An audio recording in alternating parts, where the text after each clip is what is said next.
Kuno power baankii matoo shii white isa jedhamu sana harka keenya jira waan ta'eef namni barbaadan nu bilbila silkii keenya meeshinii jala galchinee isinii keenya sinoon nu bilbila harka jira waan ta'eef argachuu dandeessan nu harkatti kanaafi nu bilbila nu argattan yoo barbaadan baay'inaan argama nu biratti hin argattan waan ta'eef na barbaadan nu bilbila kallattiidhaan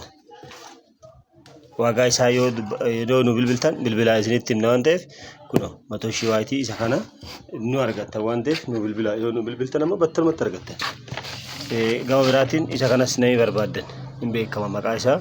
isas na barbaadan nu harka jira kanaaf karaa onlaayiniitiin waan isinii kennuuf waan isaa meeshaa isaa hunda guutatee jira waan ta'eef meeshaa isaa ulaagaa hunda guutatee jira matoo shii white dha ilaaltanii bitachuu dandeessan nu biratti bakka isin barbaadanitti ammoo isinii fiduu dandeenya waan ta'eef kuno inni sun isa kana matoo shii white dha meeshee kana ilaaltanii bitachuu dandeessan waan ta'eef sa'aatii 48 ol chaarjira tura